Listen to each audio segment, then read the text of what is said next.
We'd just stepped off the plane at the end of an American tour, and I told the Scottish audience how good it was to be back in England. Chris, 69, recalls with a grin.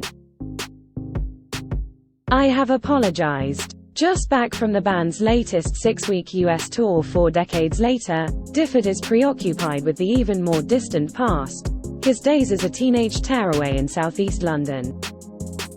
I've been up in the loft, digging out pictures for my new tour, the guitarist and singer tells me. I found photos of me and my skinhead mates, the late 60s Coombe Avenue Council Estate gang. I'm trying to gather memories of those times to use in the show, he says, referring to not only but also his stand-up, sit-down tour, which starts this month and sees Difford delve back into his checkered past. Chris grew up on King George Street, Charlton. It was a poor, close-knit community, terraced houses and prefabs, with one church, one school, 3 pubs and a single phone box. When it rang, everyone came out to see who it was for. For the funny stories you'll have to come to the show, he tells me sternly. You can hear a song 150 times and not tire of it, but jokes and anecdotes don't bear being retold too often. Chris is funny enough just chatting, and certainly unguarded. By his own admission, the co-writer of unforgettable hits like Labeled with Love, Cool for Cats and musical soap opera Up the Junction was quite a handful in his youth. My dad was a wages clerk at the gasworks, Mum worked in the canteen in the local police station. That came in handy because sometimes, when I got arrested, they'd recognize me as her son and I'd get away with it. After leaving West Greenwich Comprehensive School, all he wanted was to be in a band. But my parents determined I should have a proper job, so I worked as a solicitor's clerk, but I wasn't very trustworthy. I worked there for 15 months and they trusted me with the key to the safe.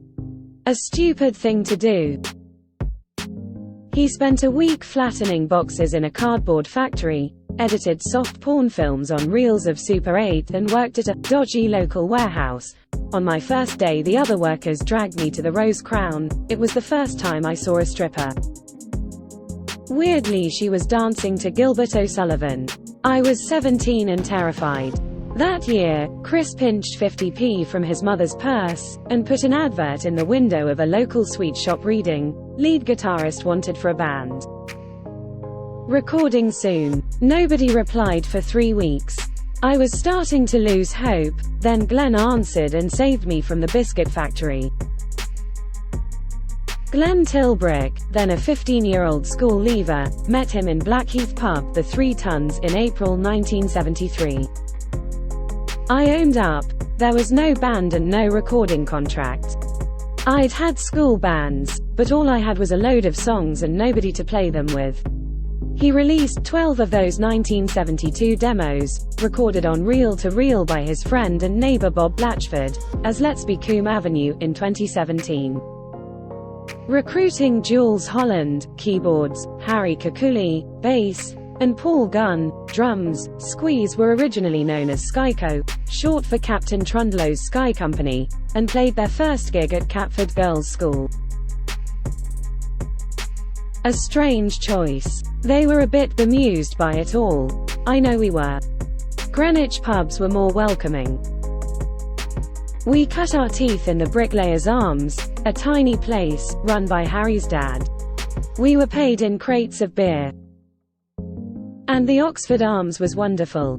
We never dreamed that 6 years later we'd be playing to 20,000 people in Madison Square Garden. I didn't feel my feet on the stage once that day. It was electric. A lot of trousers were flapping. We played there again after lockdown. I was very proud, very grateful. I don't remember the times in between. I was too drunk. Squeeze released their first EP, Packet of 3, on the indie label Deptford Fun City, in 1977. They had their first hit, Take Me I'm Yours, in '78, and went top 3 twice in 1979, which is when I first interviewed Chris, in his local, The Rose Crown, known as The Lousy Brown.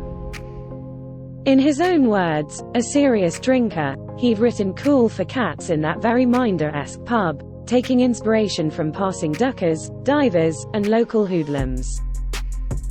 Back then, Chris was planning his first wedding. The marriage lasted 9 years, his liver held out a little longer.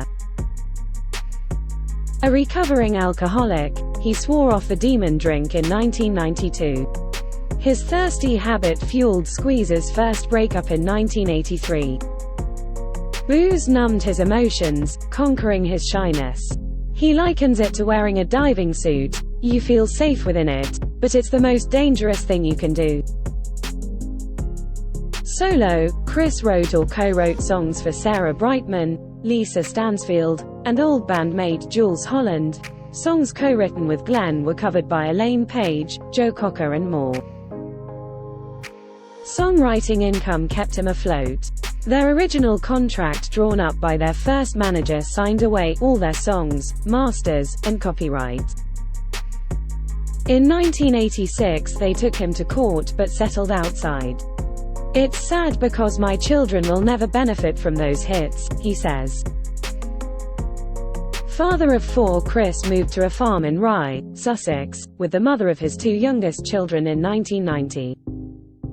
He currently lives in a village outside Brighton with wife Louise, who he met while playing on a Radio 4 comedy show and married in 2013. I like the countryside and rural living, but even now, when I drive across Blackheath or I'm by the river, I feel a sense of belonging. Chris has had a successful solo career, managed various stars, including Brian Ferry, and in 2015 he and Glenn wrote the theme tune to the BBC sitcom Cradle to Grave, starring Peter Kay and written by Danny Baker, Chris's friend from school. Peter makes me laugh. He's a bit of a mate. I've seen him a few times, he's very good, a really top bloke. Difford says he inherited his dad's work ethic and his Northern Irish mother's free spending. During the band's golden years he overspent, like a lottery winner. He's still busy. As well as tours and songwriting, Chris is a trustee for Music Support, a charity that helps musicians affected by mental ill health and/or addiction. He also has a Help Musicians podcast, I Never Thought It Would Happen, where he chats to musical guests about the highs and lows of their careers. A double Novello Award winner, Difford has had plenty of both. Glastonbury is always a high. The Pyramid stage, I came off in tears, such a beautiful experience. It's one of the most genuine festivals. My first thrill was being reviewed in Sounds and NME because I'd collected them growing up. Chris's witty lyrics and Glenn's clever, catchy tunes have seen the duo likened to Lennon McCartney and Bacharach David. Songs like Pulling Muscles, From a Shell, and Tempted, their only US top 10, live on in film and TV. Although he's left and rejoined Squeeze twice, Difford's partnership with Tilbrook has survived for half a century. It's the 50th anniversary this year, he says. And we'll be doing a full UK tour from October. Before that, we have 2 benefit gigs for Teenage Cancer Trust at the Albert Hall with The Who. There's lots to look forward to. Chris is a trustee of Music Support, the UK charity that provides help and support to anyone who works in music and live events affected by mental ill health and/or addiction. Founded in 2016, the charity's team is made up of people who have been personally affected by these issues and seen friends, colleagues and heroes lose their careers, families and even their lives.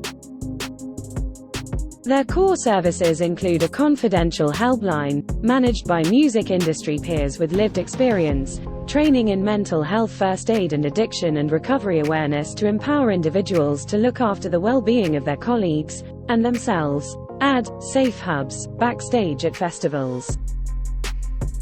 Thanks to a partnership with the Christopher Meredith Foundation, Music Support is creating a whole new program of support for the family and friends of those struggling with drinking, drug use or other addictions, a huge benefit to many who are often overlooked when considering the impact of these problems. For further information on their work, visit www.